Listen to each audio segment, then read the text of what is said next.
Hello happy purse இந்த வீடியோவில் பார்த்தீங்கன்னா தேரே இஷ்க் மேன் மூவியோட ரிவ்யூ தான் பார்க்க போகிறோம். இந்த படம் இன்னைக்கு தேட்டரில் ரிலீஸ் ஆன ஒரு ஹிந்தி படம். தமிழ் அண்ட் அதர் ரீஜனல் லாங்குவேஜஸில் பேன் இண்டியா லெவலில் இந்த படத்தை ரிலீஸ் பண்ணியிருக்காங்க. இது வந்து பார்த்தீங்கன்னா தனுஷ், கிருத்தி, சோனி இவங்கலாம் மெயின் லீட் பண்ணியிருக்காங்க.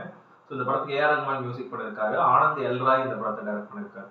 ஸோ ஆனந்த் எல்ராயும் தனுஷோட காம்பினேஷனில் இது 3வது படம். இது முன்னாடி வந்து பார்த்தீங்கன்னா அம்பிகாபதி, கலாத்தா கல்யாணம், ஸோ இந்த மாதிரியான ஹிந்தி படங்கள்லாம் வந்து தமிழ் டப்லையும் பண்ணி ரிலீஸ் பண்ணியிருந்தாங்க. ஸோ அவங்க காம்பினேஷனில் இது 3வது படம்.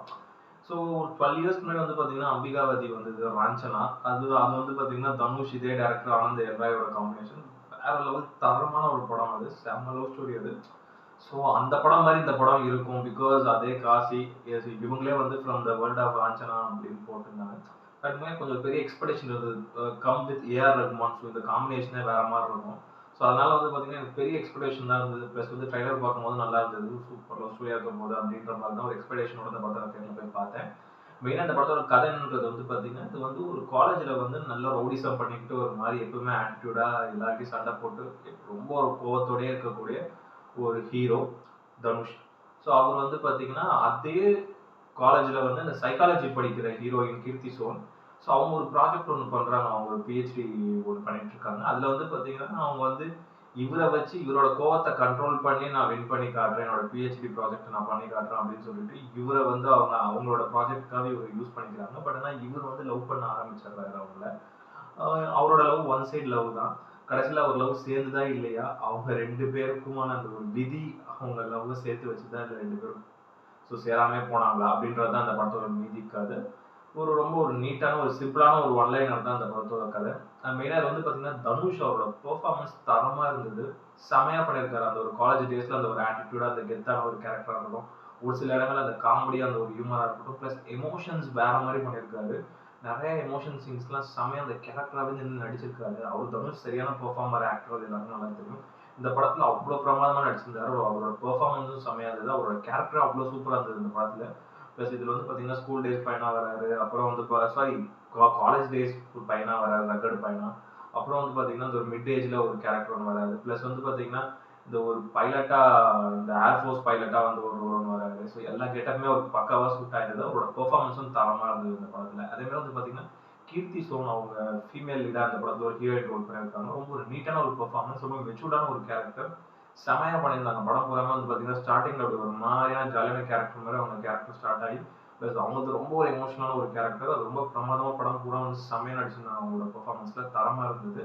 அதுமாதிரி வந்து பார்த்தீங்கன்னா பிரகாஷ் ராஜ் அவரோட பெர்ஃபார்மன்ஸும் நல்லா இருந்தது. இந்த படத்தில் வந்து ரொம்ப நான் ஃபர்ஸ்ட் எடுத்தோன்னே படம் ஸ்டார்டிங் வரும்போது சும்மா அப்பா கேரக்டர் சிம்பிளாக தான் இருக்கும்னு பார்த்தேன். பட் அவரோட கேரக்டர்ஸ்குள்ளேயும் ஒரு சில எமோஷன்ஸ் வச்சு அவரும் ரொம்ப பிரமாதமாக நடிச்சிருந்தாரு. அவரோட கேரக்டரும் நல்லா டிசைன் பண்ணியிருந்தாங்க. இது வந்து தனுஷ்க்கு அப்பாவா ஒரு ரோல், ரொம்ப ஒரு முக்கியமான ஒரு ரோல் தான் இந்த படத்தில். அது ரொம்ப நல்லா நீட்டாக பண்ணியிருந்தாரு. அதே மாதிரி வந்து பார்த்தீங்கன்னா முகமது ஜெய்ஷான் ஆலிம் அவர் இந்த படத்தில் வந்து ஒரு கேமியோ ஒன்று பண்ணியிருக்காரு. இவர் வந்து பார்த்தீங்கன்னா அம்பிகாவதி படத்தில் அந்த 2013 படத்தில் தனுஷ்க்கு ஃப்ரெண்டாக வருவார் ஒரு ரோல்.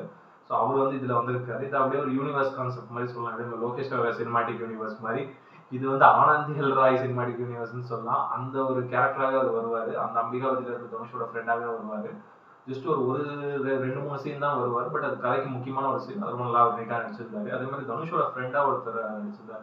அவரோட பெர்ஃபார்மன்ஸ் நல்லா இருந்தது. இந்த படம் நல்லா நீட்டாக நடிச்சிருந்தார். மெயினாக ஏஆர் ரஹ்மான் மியூசிக்கை பொறுத்த வரைக்கும் வந்து பார்த்தீங்கன்னா பேக்ரவுண்ட் ஸ்கோர்லாம் பிரித்து எடுத்திருக்காரு. செமையாக இருக்குது பேக்ரவுண்ட் ஸ்கோர். ரொம்ப நீட்டாக அந்த கதைக்கு என்ன தேவையோ அது அவ்வளோ எமோஷன்ஸ் வந்து அந்த பேக்ரவுண்ட் ஸ்கோரே சொல்லும். ரொம்ப உன்னிப்பாக ஒரு நல்ல சவுண்ட் எஃபெக்ட் கூட தேட்டரில் பார்த்தீங்கன்னா அந்த அளவுக்கு அவரோட பேக்ரவுண்ட் ஸ்கோர் செமையாக இருந்தது. பட் சாங்ஸ் அந்த அளவுக்கு எதுவும் பெருசாக இம்ப்ரெசிவாக இல்லை. ஏன்னா படத்தில் மேபி அவங்க எழுதின சாங்ஸே அந்த அளவுக்கு எதுவுமே பெருசாக வந்து பார்த்தீங்கன்னா லிரிக்ஸுமே அந்த அளவுக்கு நல்லா இல்லைங்கும் போது இந்த சாங்ஸும் வந்து பெருசாக அந்த அளவுக்கு எதுவும் இல்லை. பட் இந்த கதைக்கு ரொம்ப சாங்ஸ் தேவையில்லை. பட் ஆனால் ஒன்று 2 லவ் சாங்ஸ் வச்சிருக்கலாம். பட் இது வந்து பார்த்தீங்கன்னா பெருசாக அந்த அளவுக்கு எனக்கு எதுவும் சாங்ஸ் பெருசாக கனெக்ட் ஆகலை. அதேமாதிரி வந்து பார்த்தீங்கன்னா துஷார் கந்திரே அண்ட் விஷால் சின்ஹா இவங்க இந்த படத்துக்கு வந்து சினிமாட்டோகிராஃபி பண்ணியிருக்காங்க.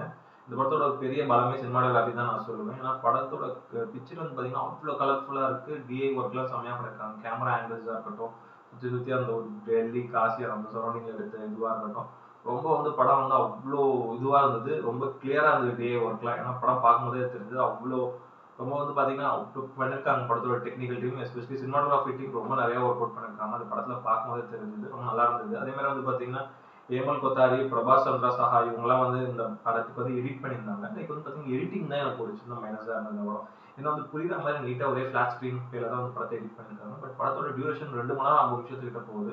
ஸோ படத்துல ஒரு 35, 40 நிமிஷத்த தட்டி ஸோ எடுத்துட்டு ஒரு 2 மணி நேரம் 10 நிமிஷத்துக்குள்ள கொண்டு வந்தாங்கன்னா இன்னும் கொஞ்சம் கிறிஸ்பா நல்லா இருக்கும் அப்படின்னு தான் தோணுச்சு. எனக்கு ரொம்ப லென்த்தியா இருந்தது படம். ஏதோ ரொம்ப நேரம் நம்ம பார்த்துட்டே இருக்க அந்த ஒரு 2 மணி நேரம் 3 நிமிஷம் படமே ஏதோ 4 மணி நேரம் பார்க்குற மாதிரி ஒரு ஃபீல் ஆச்சு. ஸோ ஒரு எடிட்டிங் தான் அந்த படத்துக்கு ஒரு மைனஸா நான் பார்த்தேன். மெயினா டேரக்டர் ஆனந்த் எல் ராய் அவரோட படங்கள் எல்லாமே வந்து பார்த்தீங்கன்னா ரொம்ப நல்லா எமோஷன்ஸா இருக்கும். லவ் அந்த அளவுக்கு சொல்லுவாரு. எல்லாரும் யூசுவலா சொல்ற லவ் ஸ்டோரி மாதிரி இல்லாம அதுக்குள்ள நிறைய ஒரு கேரக்டர்ஸ்க்கு இமோஷன்ஸ் வச்சு அவர் சொல்லுவாரு. அந்த மாதிரி தான் இந்த படமும் நான் எக்ஸ்பெக்ட் பண்ணி நான் போனேன். பட் இந்த படத்துல வந்து பார்த்தீங்கன்னா அவர் வந்து ஒவ்வொரு கேரக்டருமே ரொம்ப நல்லா சூப்பரா டிசைன் பண்ணியிருந்தார். மெயின் திங் வந்து பார்த்தீங்கன்னா அந்த தனுஷோட கேரக்டரா இருக்கட்டும், கீர்த்தி சுனோட கேரக்டரா இருக்கட்டும், பிரகாஷ் ராஜோட கேரக்டரா இருக்கட்டும், ஒவ்வொரு கேரக்டருமே அவ்வளோ சூப்பரா டிசைன் பண்ணியிருந்தாரு. மெயினா வந்து தனுஷ் அந்த கீர்த்தி சோனுக்கான அந்த ஒரு பெர்ஃபார்மன்ஸ்லாம் வந்து பார்த்தீங்கன்னா செமையா பண்ணியிருந்தாரு நிறைய இடத்துல வந்து. லைக் அவரோட ரைட்டிங்லாம் வந்து பார்த்தீங்கன்னா இவங்க 2 பேரோட கேரக்டரும் ரொம்ப ஸ்ட்ராங்கா எழுதிட்டாரு. அவ்வளோ ஸ்ட்ராங்கா எழுதியிருக்காரு. அட் த சேம் டைம் இதுல இருக்க மிச்ச கேரக்டர்ஸ்லாம் ஓரளவு வந்து நல்லா ஸ்ட்ராங்கா எழுதியிருந்தாரு அவங்களோட கேரக்டர் அவரோட ரைட்டிங்ல. பட் ஆனால் வந்து பார்த்தீங்கன்னா ஸ்க்ரீன் பிளே வந்து ரொம்ப ஸ்லோவா இருந்தது. அதுதான் அந்த படத்துல ஒரு மைனஸா நான் பார்த்துட்டே வந்து படம் அப்படியே ஸ்லோவா போகும். ஒரு நல்ல கதை தான் அது. டுவர்ட்ஸ் அந்த ஒரு கிளைமேக்ஸ் வரைக்கும் போய் கொஞ்சம் எமோஷனோட முடிச்சிருந்தாரு. பட் நல்லா இருந்தது கதை எல்லாமே ஓவராலா பார்க்கணும். பட் ஸ்க்ரீன் பிளேல வந்து பார்த்தீங்கன்னா அவர் இதுக்கு முன்னாடி பண்ண படங்கள்லாம் வந்து பார்த்தீங்கன்னா ஒரு 2 மணி நேரம் 2 மணி நேரம் 10 நிமிஷம் தான் போகும். பட் வந்து ரொம்ப கிறிஸ்பா இருக்கும். கதையும் வந்து ரொம்ப நல்ல ஸ்பீடா போகும். நீட்டா முடிஞ்சிடும். பட் இந்த படம் வந்து பார்த்தீங்கன்னா ரொம்ப டல்லா இழுக்கிற மாதிரி இருக்கும். ஒவ்வொரு சீனுமே ரொம்ப லென்த்தியா இருக்கும். அதுதான் இந்த படத்தோட ஒரு மைனஸா நான் பார்த்தது. ஏன்னா இந்த படத்தோட எமோஷன் நம்மளால வந்து லைக் வந்து கனெக்ட் பண்ண முடிஞ்சது. எஸ்பெஷலி என்னால வந்து இந்த படத்தோட எமோஷன் அந்த கதையோட அந்த கோர் எமோஷன் என்னால கனெக்ட் பண்ண முடிஞ்சது. பட் ஸ்க்ரீன் பிளே வந்து ரொம்ப ஸ்லோவா இருந்ததுனால நமக்கு பொறுமையா லைட்டா சோதிச்ச மாதிரி ஆயிடுச்சு. பட் அதுலயும் வந்து பார்த்தீங்கன்னா ஒரு சில இடங்கள்ல லேக் இருக்கு. செகண்ட் ஹாஃப்ல நிறைய இடங்கள் லேக் இருந்தது. ஃபர்ஸ்ட் ஹாஃப் அப்படியே அந்த ஒரு காலேஜ் இது அது அப்படியே ஒரு மாதிரி கொண்டு போயிட்டாரு. நான் செகண்ட் ஹாஃப் இன்னும் சூப்பரா இருக்கும்னு நினைச்சேன். ஒரு சில சீன்லாம் அந்த படத்துல அவர் வந்து ஐஏஎஸ்க்குலாம் படிப்பாரு தனுஷ். அதுக்கப்புறம் நான் கதையே வேற மாதிரி போகும்னு நினைச்சேன். பட் இவங்க அப்படியே வேற மாதிரி கொண்டு போனாரு. அது ஒரு எமோஷனோட நல்லா தான் கொண்டு போனாரு.